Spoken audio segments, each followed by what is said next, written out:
Politicians are robbing the country and destroying the economy. Politicians stealing money and not paying taxes.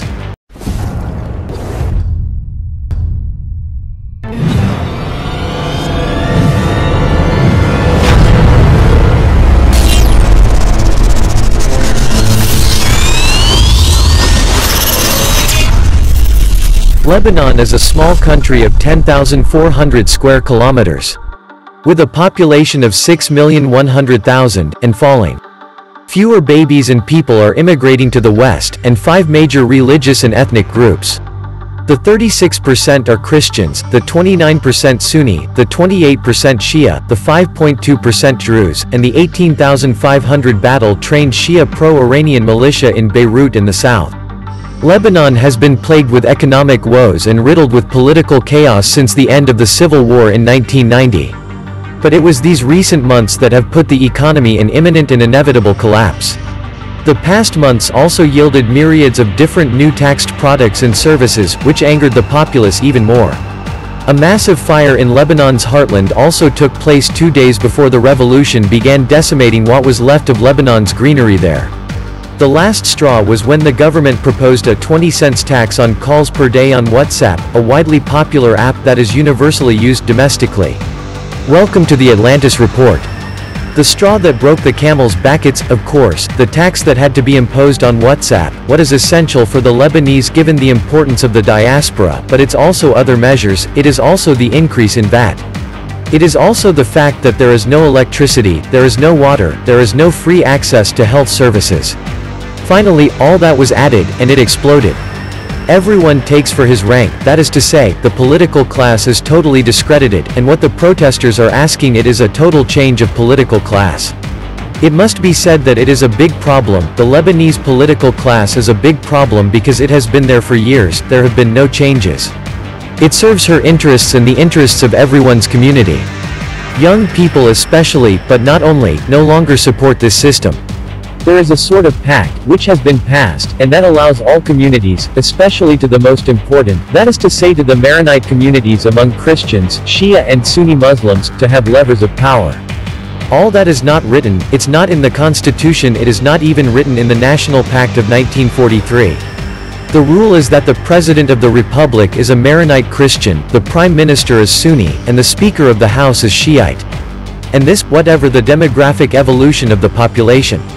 Hezbollah was born in the early 80s, during the Israeli invasion, and Hezbollah first wanted to establish an Islamic Republic in Lebanon. And then little by little, he eased himself, and he went totally into the system. So today, which is pretty paradoxical, it's Hezbollah that does not want to change the system. So Hezbollah has an alliance with the President of the Republic Michel Aoun, which is about 15 years old.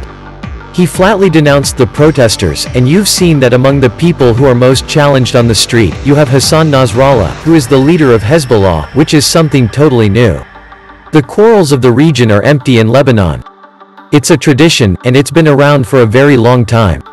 Hezbollah is a creation of Iran, so that's a way for Iran to interfere in Lebanese internal affairs, and as Iran and Saudi Arabia are in conflict, if not military, at least open political, well, there are Saudi reactions, and we saw for example that a year ago Lebanese Prime Minister Saad Hariri has resigned while he was in Saudi Arabia, all for reasons of quarrels with Iran. The Israeli-Palestinian conflict has had considerable and tragic consequences in Lebanon. It's the installation of the Palestinian armed resistance in the 70s. Because of the Fedayeen, the Palestinian armed movements wanted to fight Israel, it led to Israeli retaliation in Lebanon, destabilization, and finally, it was one of the consequences of the civil war that erupted in 1975. As for Syria, we find Hezbollah. Syria first imposed its hegemony in Lebanon for 30 years. And then she left in 2005, she is allied to Iran, and so she is allied with Hezbollah, which is the emanation of Iran in Lebanon. But in a general way, Lebanon managed to keep clear of the Syrian conflict, not to mention the fact that Hezbollah sent several thousand men to fight in Syria. But it was in Syria, and it did not spill over in Lebanon. On the humanitarian level, Lebanon suffers a considerable weight, it's the refugees. So it's not as much as in Turkey, but it's still, says, around 1 million refugees in Lebanon. That is, with the Palestinian refugees, in Lebanon, about 30% of the population who are refugees, which is absolutely considerable. What was Lebanon before 75? In Lebanon in 1975, there were a lot of banks, that's why it was sometimes called Switzerland of the Middle East. But at the same time, it is a bridgehead for trade to the Gulf countries. The lines of trucks left the port of Beirut, were crossing Syria, crossing Iraq, went to the Gulf, went to Saudi Arabia, sometimes even went to Jordan. It's over. Gulf countries now, of course, have an infrastructure which is considerable, and it is unthinkable that Lebanon recovers this regional place. So what to do? But that there is no reflection, the political class does not propose anything today. Today Lebanese nationwide have joined protesters all over in demand for an overthrow of the current government as well as the confessional system as a whole. These demands stretch due to the government and state's inability to provide the most basic of economic necessities such as electricity, water, infrastructure, education, healthcare, political reforms, economic reforms, etc. Lebanon has always faced political turmoil, domestically, regionally, and internationally. We have always been in a state where certainty was never guaranteed for the shifts and balances in the economic and political domain. The situation has been sharply deteriorating ever since the beginning of the Syrian civil war 8.5 years ago. Even though the politicians that are currently in reign in the form of the current ruling government as well as the opposition parties along with the whole confessional system which is a form of consociationalism with a sectarian facade that is the root to the entire problem, however, it is the desensitization, political apathy, sectarian, quasi-tribal nature, the actions and inaction of the Lebanese nation which has led Lebanon to where is it today, in chaos, to say the least. This is however not discrediting other factors which have contributed to the downfall of the nation and the country as a whole, such as external forces which have come in the form of invasions, incursions, military occupations, assassinations, bombings, a battlefield for two of its neighbors to fight in, and that is keeping it short. Since independence, the country has been marked by periods of political turmoil interspersed with prosperity built on its position as a regional center for finance and trade. The country's 1975-90 civil war, which resulted in an estimated 120,000 fatalities, was followed by years of social and political instability. Sectarianism is a crucial element of Lebanese political life. Neighboring Syria has historically influenced Lebanon's foreign policy and internal policies, and its military occupied Lebanon from 1976 until 2005. The Lebanon-based Hezbollah militia has taken over the south and parts of Beirut, and this foreign body inside Lebanon is a disease that continually destroys any economic or social future that Lebanon once had. So, now this small country, run by a low-quality government, a very light economy, no oil, and continuously abused from within by her torn social and religious fabric, poor and rich, religions 1, 2, 3, or 4, riots or civil disturbances, and a population that is fleeing out, needs help. Lebanon is falling apart. Politicians are robbing the country and destroying the economy.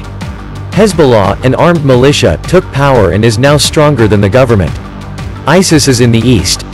Newly, crazy taxes have been imposed on people. 50% of the population are now refugees. Lebanon has a myriad of problems. Number 1, religion, political issues. Number 2, no president for 2 years. Number 3, weak army and Hezbollah being more powerful and disrupting the country. Number 4, government, lack of health care. Lack of public transportations. Politicians stealing money and not paying taxes. Internet is super slow. Phones calls, messages are so expensive. Number 5, people don't follow the rules. Number 6, there's a garbage problem now. Number 7, almost all beaches are not public and only a few of them are clean. Number 8, illegal constructions. Number 9, no 24/7 electricity. We have two types of electricity powers, government's power and private companies. We pay for both so we could have 24/7 electricity. Number 10, lack of organization in almost everything. Number 11, enemy at the south, Israel, and another enemy on our east, Syria. Number 12, Syrian and Palestinians refugees. Everything related to the government is super bad. This is why Lebanon's private institutions are way better than the public institutions. The leading problem is corruption, which is infested in almost all public institutions and is affecting their performance. We have $70 billion debt and the same political class for decades. The resulting sub-problems from this main problem range from the high cost of living to blackouts and food safety issues, among others. The second problem is the neighbors. We have an enemy at the south, Israel, and an enemy on our east, Syrian regime and ISIS. They both threaten the local instability in many ways and for decades. Electricity is intermittent at best. You actually have to get electricity from some other distributor along with electricity supplied by the government because it never covers 24 hours. Corruption is rife. Corruption is a significant obstacle for companies operating or planning to invest in Lebanon, as well as for the people living there. You can get almost anything your way. You can get away with pretty much everything when you have a connection within the system.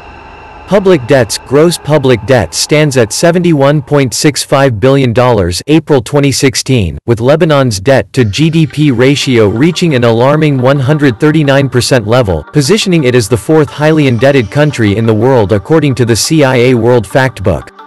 Confessionalism. Along with the civil war and the corruption of internal and external political actors, confessionalism is what hurts Lebanon more than anything else. Despite that, defining the confessionalist system as the sole reason for Lebanon's suffering is too naive. Finally, running a state within a state, Hezbollah. Although Hezbollah made efforts in previously protecting Lebanon and avoiding its occupation, there must not be an independent military.